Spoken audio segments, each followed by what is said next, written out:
In Hawaiian, the word for ginger is Awapuhi. Here we're located on the Hamakua coast of the Big Island. We're in a little town called Pa'awilo.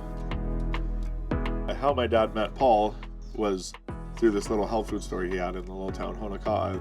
He talks to everybody, so of course him and Paul were just talking all the time and became quick friends, and then Paul offered him a job here on the farm to help him build these buildings, and it just went from there.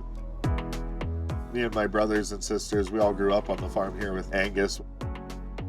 Fast forward 30 years and I'm running it with my wife and then my two brothers and sister. Paul was a visionary and he wanted 100% off grid, and we've always kept it that way. Our solar system does everything that we ever need. We have a huge water catchment system that runs everything and waters all the gardens. When we do need to fertilize, we're just using organic chicken manure pelleted fertilizer. So when we harvest the ginger, we'll dig out the entire ginger bed, take what we need, and then any pieces of the ginger that will have a little sprout coming off of it just goes straight back into the ground and it becomes its own plant. And then we'll grow it for at least a year until it reaches its mature size.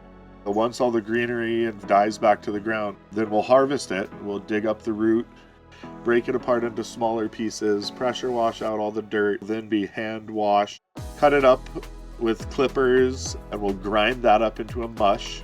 That mush will be dried.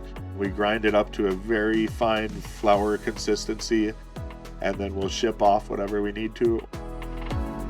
We still do it the very same way that Paul did it the first time. Use the same ginger beds, we use the same buildings, the same dehydrator, the same process, the same hammer mill that he used. So we're just doing what works best for us and the earth.